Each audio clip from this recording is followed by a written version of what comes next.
Welcome everybody, my name is Vincent. I'm going to make a brief presentation of that new software I've developed a few days ago, which is called Rhino for Sharepoint. Rhino for Sharepoint is an open source software actually using OpenNurbs library. OpenNurbs has been developed by the Rhino team a few years ago, I think, to put a step into open source software. So you can download Rhino notes on my website, which is canaptitude.com. And the idea of that software is actually to implement metadata on 3DM file using a section which is not really often used, to be honest with you. Well, which I'm not using. Maybe some other people do, but I do not. Which is the note section of Rhino. When you open a Rhino document, any Rhino document, you've got an access to notes there. It actually opens that kind of notepad presentation where you can type your note, my notes, whatever. So you can type any comment that will be then visible in the open dialog box of Rhino. That's interesting, but I had the idea to actually to be more precise on that section and to use what we call XAML, which is a structured language, the text structured language. And the advantage of using XAML is that you are structuring your metadata correctly. So you are making sure that on any document the representation of the metadata will be the same and will be and will coincide with what you want to represent. So that's important. The idea of Rhino for Sharepoint is to write an XAML stream onto that section, Rhino notes, that's what you've understood. And the second idea of that also is to be really flexible about this metadata. To be flexible, I've been using a component which is really important in XAML, which is what we call a scheme. That's an XSD scheme, which is a new kind of a scheme, which are more powerful than previous scheme. The advantage is that you've got libraries on Microsoft which actually can control the data you type in. For example, this XSD is defining a structure defining the structure of my XAML, and the structure will contain what we call an enumeration. This is a list. This is a basic list of elements that you can select on a data grid.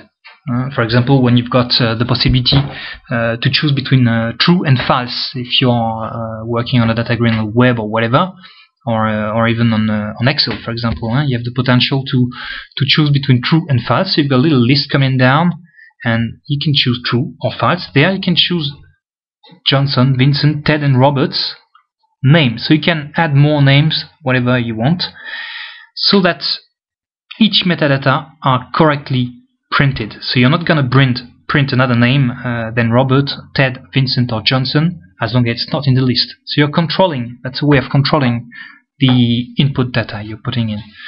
Another way that can do the XSD, it can control, first of all, if the data are present in a drop-down list you've got there. The type of data, so if you're working with strings, with date, with integers, so you can do anything, any type of control. So type of data, drop-down list, that's quite important. Once you've defined the XSD file, that's something you can do yourself, okay, you will be able to use your XML, and this XML will be all the time checked by the XSD to verify if it's working correctly. The XML I've opened there is the default XML file, which is the default XML file which will be placed into the Rhino notes at the beginning when you want to input some XAML notes into your Rhino notes. It will first of all copy this XML file and paste it into the Rhino notes. Then you will be able to modify it according to several options. Okay, so we've got there doc idea, which has been defined, and doc idea, if I'm looking at the XSD file, is defined here, and it's a string. Okay, so basically there is a link between the XSD and the XML file, which is always present. The third thing is what we call the config file. The config file is interesting because it can describe the way the software behavior. Sorry for that. For example, here I'm defining the name of a folder that will be used by SharePoint. So SharePoint is a collaborative platform from Microsoft, and the interest is that it contains several elements. It can contain lists, which are basic data grid in fact, and document library, which are more than a list. Basically they are a list plus a folder. So it's like if you've got a folder with metadata associated with it. So you've got your document and associated metadata with it on the side. Your document appears like a row, in fact.